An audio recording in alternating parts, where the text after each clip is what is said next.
April. Hi, Kelsey. How How are you? how are you doing? I'm good. How Tell are you? tell the listeners where you are. I am in London. Actually, technically, right now I'm in Surrey. I'm not in Ooh, London. I'm in the outskirts, but I'm in England, the England. land of the Ing. Just kidding. Yeah, no, I got here on Friday, or no, Thursday maybe. It's been good. My best friend lives in London, so one of my best friends. I have a lot of best friends, but I've been hanging out Tell us with more about her. your friends, I Kelsey. know she would be upset if I said one of my best friends. So, um, so I've been staying with her, and it's been really great. And yeah, we're just here for the week. So yeah. That's so fun. What fun things have you done in England so far? Well, I haven't done like any of the like touristy stuff because I used to come to England a lot when I was growing up because my aunt Hmm. lived here, and so we would come like once or twice a year. So I've done all of the like Big Hmm. Ben and you know going to all the castles and Hmm. the Eye and all that stuff. So I feel like I've already done that. But really, we just met some cool friends, hung out with her friends from college, and her she's dating a guy named Martin, and we've hung out with his friends and family, and it's been really fun. So That sounds just lovely. meeting a bunch of people, going to some pubs, and watching rugby, and all that fun stuff. Eating fish and chips. Yeah, exactly. So Well, yeah, that it's been sounds good. lovely. And I'm Yeah, jealous that you're in London right now. I've always wanted to go. Never been. it's a cool place. It does feel like a cool I don't place. know. I don't think because I've been traveling so much, it hasn't really hit me that I'm like in another country. I don't know. It is funny though. People like I'm so used to. I don't know. I guess in New Zealand I was used to being like standing out with my accent, and then I got kind of going back to the States being used to like not my accent not being that special. And even on like the first day, two people were like, actually a lot of people were like, "Where are you from? Where's your accent?" I'm like someone thought Really? I was Irish. Yeah, someone thought I was Irish, and I was like, Oh, that's surprising. no. I would have expected them to pinpoint you were American right away. I know I sound so American, but it is funny.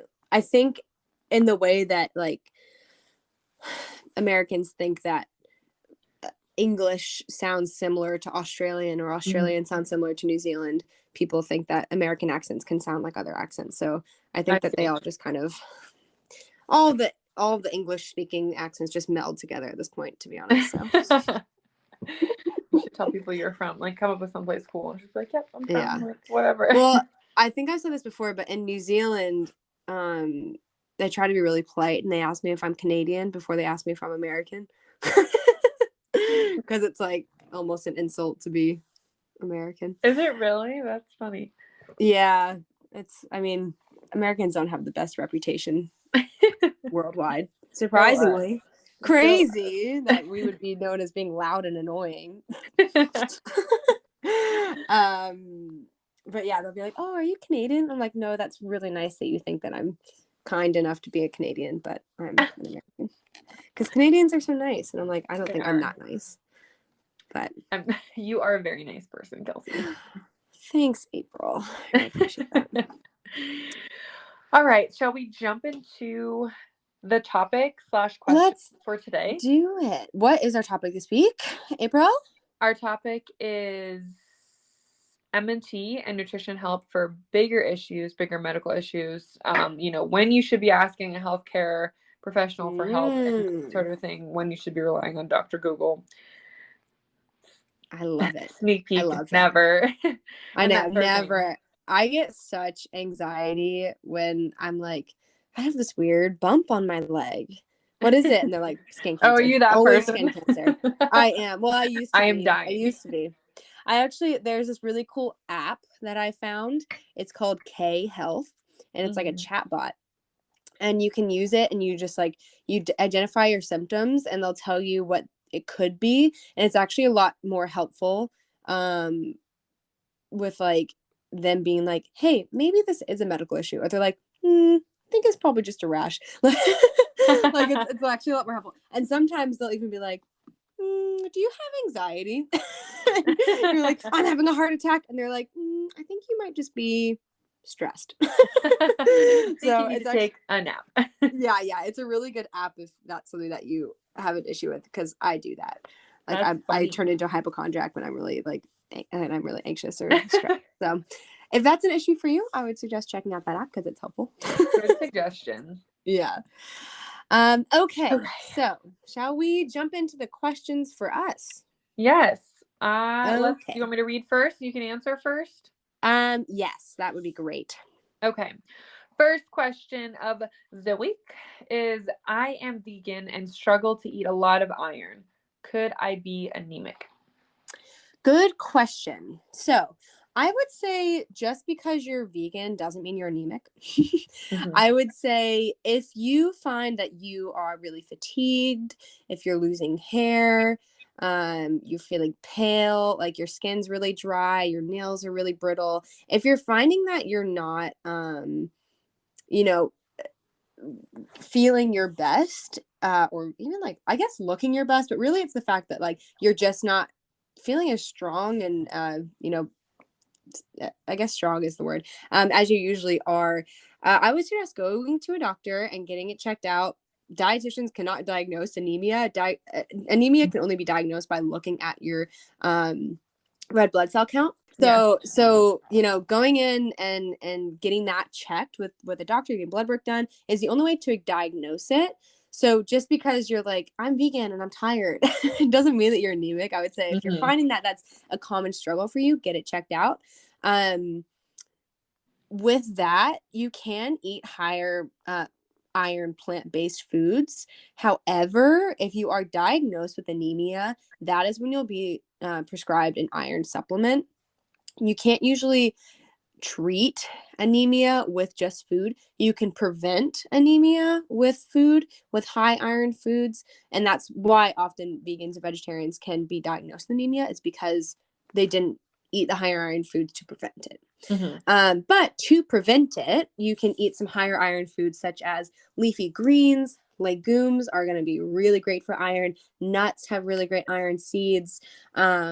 A lot of vegetables do as well. If you're vegetarian, sorry, eggs are a really great source for iron. But if you're vegan, things like tofu, tempeh is going to be a good source for you too. So Yeah. soy has a lot of iron. So just keeping that in mind, trying to make sure you are getting a good variety of foods in there will help prevent it. But if you are diagnosed with it, you're going to need a supplement. Mhm. Yeah, absolutely.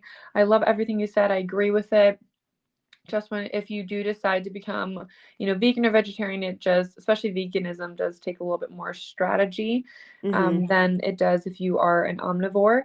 So yeah, I would say, and if you go to the doctor and they tell you you're not anemic, but you're still feeling these symptoms, that may be a time to search out a dietitian, ask them to analyze your intake. Maybe you're not eating enough, maybe you're lacking in other micronutrients Mm-hmm. that are causing these symptoms. So worth a Yeah. little investigation. And I always tell everybody to, if you're feeling reoccurring out of the normal symptoms, to record them. When are you feeling tired? Are you crashing at the same time every day, or are you tired all day long?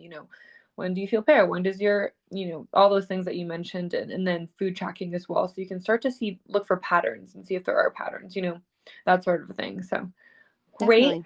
great answer, Kelsey. I like what you added. So great job. Good job all around. All right. Next question. Are you ready? I'm ready. Should I get a gut and allergen test? That is another good question. And it kind of leaves it very open-ended and vague because, I don't know you, whoever's asking this question, I don't know you, your symptoms and what you're going through. But I would say if, and I think this kind of pertains to what I was just saying, really, if you want a gut or allergen test, I would say that should stem from if you're experiencing out of the normal symptoms, GI distress, diarrhea, lots of bloating, that sort of a thing that, doesn't usually happen to you, but it's starting to happen and it's happening consistently. I would first and foremost start off with what I had previously suggested during the last question, is to track everything. Start a journal, write down anything and everything that you eat and drink, and write down the symptoms you're experiencing. and also when you're experiencing them, what time of the day. And it sounds a little tedious and it can be a little difficult to do, but it's super, super important because, again, you can start to look for those patterns because, maybe the bloating or the lack of energy or the diarrhea is coming from a place that's totally different than you thought just because, you didn't see that pattern beforehand. So this will really help start to show you that pattern. So yeah, to help look for a pattern to see if there even is a pattern at all. And then, if you do start to see a pattern and you're looking back at your recordings, you say, wow, I'm bloated and I get instant diarrhea every time I eat X, Y, and Z, then that may be an indication for you to go in and get that allergen test. Another thing is I would suggest is, like I always do, is to search out a dietitian to help, with this process and help you decide, figure out how to eat with your allergen if you do have one, and that sort of thing. So that would be my suggestion, is to start there, start with the recording and tracking and look for those patterns. Yeah, no, I totally agree. And another thing to add to that is just making sure you're going to a real source for an allergen test or a gut test. Making sure you're going to like a real doctor, a real hospital, a real clinic, because a lot of places will offer them and they sometimes aren't legit. Sometimes they aren't, you know, they aren't correct, and they'll tell you to, you can't, like I had a friend that went to one and she was like, yeah, well, now I can't eat cheese, eggplant, garlic, or like the really random foods. And I was like, That doesn't how make did they sense. figure that out? How that makes no sense. Like, as a dietitian, makes no sense. Like, I understand if you have a sensitivity to like one thing, okay. But like, she had a full list of just random foods that she couldn't eat. And I was like, where did you get this from? Like just make sure you're going to a real solid source for it, because you don't want to live in such such a restrictive place that you're like, okay, now I have to remember all these foods I can't eat. It's very overwhelming, and you might be missing out on some really important nutrients if you're like, well, now I can't eat any grains. Well, that's Yeah. a lot of nutrients that you need. And a lot of people 100%. say, okay, well, I'm gluten free now, and I'm like, where did you get that? And they're like, oh, well, an allergen test from this random source told me that. I'm like, okay, so that means you're not going to eat any gluten now. That's okay if you don't want to do that, but you're missing out on a lot of nutrients now, and you probably could eat gluten. Like, that's why it's so important to actually use that journal for yourself. I know that the test can seem like, oh, well, it's just easier because they'll just tell me what I can't have. But honestly, it's going to help you a lot more in the long run, instead of having to go for that like quick magic wand again of them saying, okay, you'll feel better if you just stop eating these things. In fact, it's a lot better for you if you're using your own research and experimenting with, what actually doesn't make you feel good. What's in your day to day that you're already doing right now that's like, ooh, maybe that's not it. When you swap something in, is that better? Does that make you feel better? Okay, you probably know the answer already. If you just do a little bit of investigating, a little bit of tracking, it's going to help you more in the long run. Absolutely. And to Kelsey's point, if you want to go in for an allergen test, go see a GI doctor. Get Yeah. a referral from your PCP, your primary care physician, and go see an actual gastrointestinal doctor, someone who is trained in this area. And if you feel you need to take it to that level, go to them and show them that recordings that you've done and show them the patterns Yeah. that you've seen and that you've Because actually that's going to done. be the first thing they ask you to do. Yeah. Show them that you've already done that due diligence, that you say, listen, I've recorded this for a month. Every time I eat X, Y, and Z, I experience this immediately. And then that helps them. They're probably, yes, going to already ask you to do that. So it expedites the process, but then also it helps them, see that, how serious you are about it, and also helps them direct their care more efficiently because they have Yeah. more information. Kelsey, would you be able to point out to our listeners, examples of places that would not be good to go to for those allergen tests, similar to where your friend went, ones that, they should avoid? Because I think sometimes the general public, it's difficult, for them to decipher, who should they trust and who should they not trust. I can. I don't want to call anyone out. I guess, sorry, you could do like general statements like, oh, if it's Yes. you Right. know, that. Honestly, I would say look for the credentials. Mhm. Look for MD. Look for a doctor. Look for MD. If it's like a certified gut health Mhm. nutritionist, Not your where first. did they get their credentials from? Right. Look for, med school trained gut doctors that will Mhm. actually, offer. Honestly, I would just say go to, like you said, April, go to your primary care physician, and get a referral from there. Um, go to a GP, go to, like, if they have an MD credential, that's a good sign. If it's like Mhm. a gut health nutritionist or Certified gut health certified, specialist. whatever, Yeah. where is their credential from? It's Mhm. probably not med school. Also, I do know that they do like the home health gut tests as well. Um, you can try that, but I just don't want you to waste your money. Honestly, it's going to Mhm. be a And lot time. more helpful to just take a if you're noticing symptoms, and especially don't do it if you don't notice any symptoms, because I don't want, if you're good, don't fix it if it ain't broken. Exactly. But if you're feeling symptoms, you're unsure, always start with a journal, because that's going to be your game plan. That's going to be how you're going to Mhm. map out what you need to do, rather than taking a test that might be right, might not be right, and then you start excluding things from your diet that you don't need to. And that can Right. mess up your gut even more, because you're restricting things from your diet that maybe you do need. Like, for example, if you are okay with lactose, but you say, okay, now I'm not going to have any lactose, you can actually stop producing lactase, which is the enzyme that breaks down lactose, and then you will be lactose intolerant. Causing more issues. Yeah, exactly, causing more issues. So it can build up the more that you try to intervene without actually having that roadmap. Mhm. So I really suggest, just starting with that food journaling, and going to your PCP or your GP, for Mhm. a referral. And symptom journaling too. So in Yes. addition to your Yeah, yeah, foods, mark down your symptoms. And I want to stress, and I know this sounds tedious, mark down times too. yeah. When did I you know eat that your we talked. meal? When did you experience the symptoms? Yeah. I know we talked about this app. I know I'm just talking about all the apps today. But I know I You talked about are. this app a couple weeks ago when we did gut health too. But Care is a really great app for this. You don't have to track like amounts of your food. You don't have to do calories. You don't have to do weight or anything like that. It's literally just, here's the meal, here was the foods that ran it, this is when I ate it, this is how I felt. And Mhm. it's really quick to add, and it really can help you kind of just see over time. It uses AI to give you back your insights of like, Mhm. hey, every time you eat this food you get bloating, maybe it's something you should avoid. Look into, So yeah.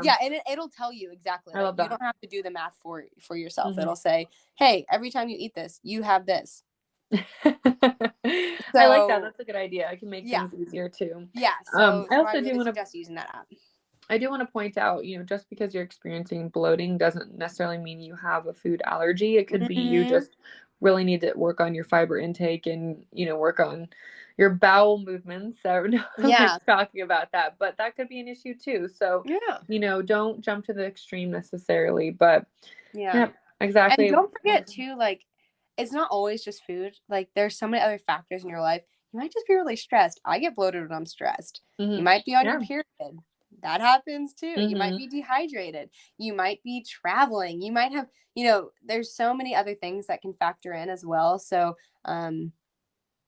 again, it's that magic wand, or that like demonizing of food. You don't have to do that first. Yeah, It could exactly. be just taking a step back and kind of looking at the big picture.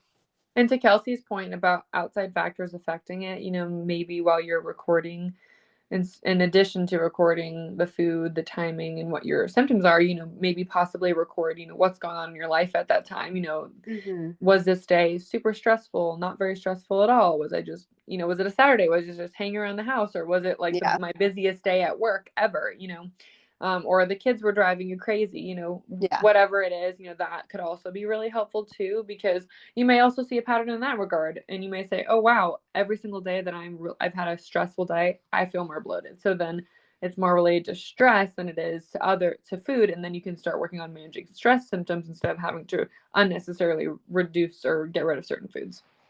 Exactly. All right, shall we move on to the last question? Let's do it. Last question of the episode is, can I cure my deficiency with food? Good question. So, usually no. Usually, you will need to use a supplement. Very specific cases, you can use food to supplement a supplement, but for the most part, you will need to use a supplement. But to even backtrack more on that, you cannot diagnose a deficiency without being diagnosed with a deficiency. So, I mean, it seems silly to have to say that, but someone will say, well, I don't eat that many oranges, so I must be vitamin C deficient. Or like, I'm sick all the time, so I must have a really bad immune system. I must be deficient in vitamin whatever. Usually, if you're eating a full balanced diet, you'll be good. You won't have any deficiencies. And there's a range for each of those micronutrients that you have in your body. And for the most part, our bodies are really, really good at staying in those ranges. Oftentimes, a deficiency is not because you're not eating enough. It's because your body either doesn't process the micronutrient correctly, it doesn't store the micronutrient correctly, or it doesn't absorb it correctly. And that gets complicated because sometimes one micronutrient is affected by another one. Like, for example, copper is affected by zinc. Zinc is affected by copper. So if you've got a zinc deficiency, it might be because you're not eating enough copper. So it's that, or you might be eating too much copper, actually. Sorry.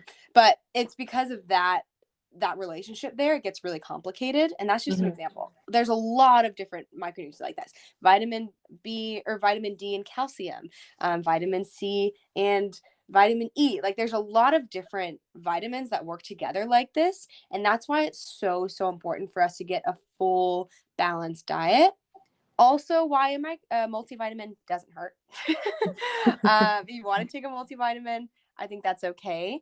But again, kind of like what I said about the iron deficiency, these are all preventative measures for the most part. A lot of times, if the deficiency is because you're not eating enough, you're going to need a supplement to get back to that point.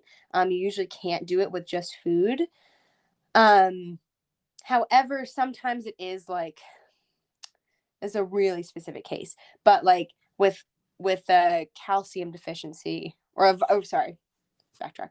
With a vitamin D deficiency, that might mean that you need to eat more calcium-rich foods.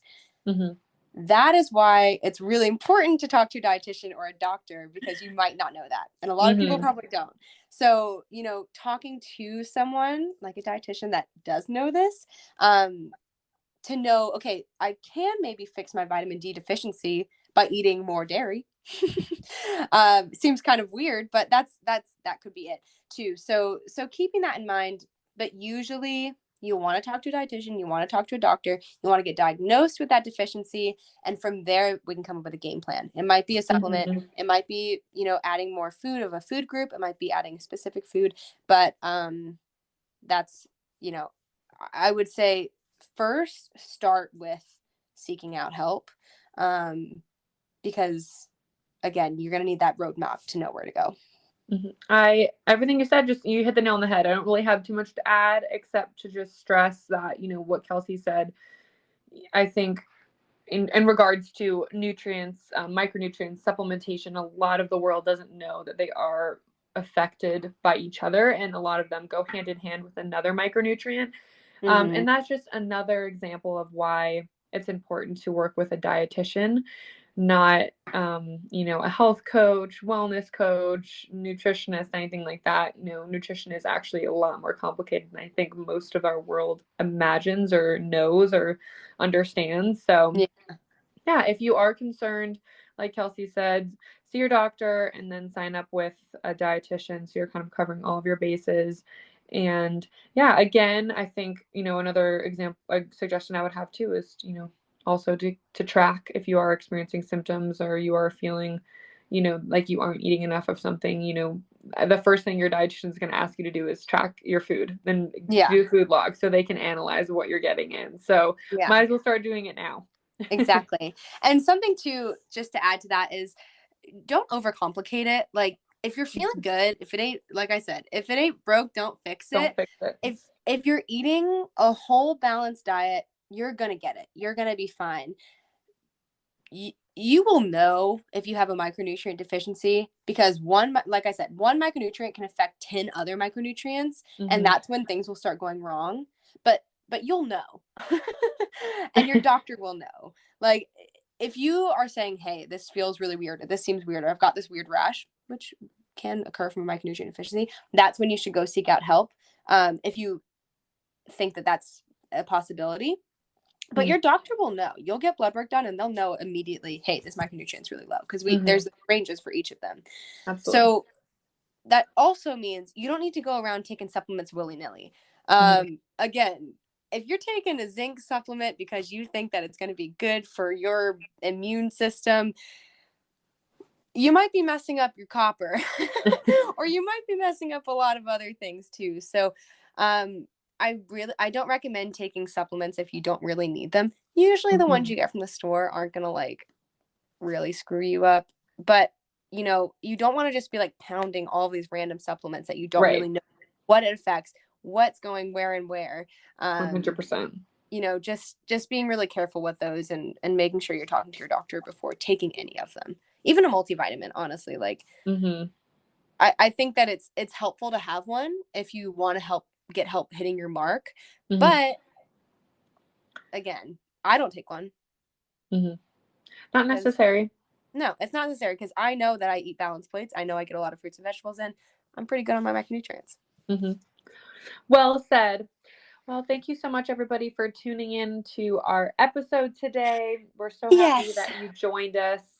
Please don't forget to like, subscribe, rate, review, all the good things, and most importantly, submit questions. Thanks so much, April. Thanks, everyone. We will talk to you soon. Thank you, guys. Talk to you soon. Bye-bye. Bye.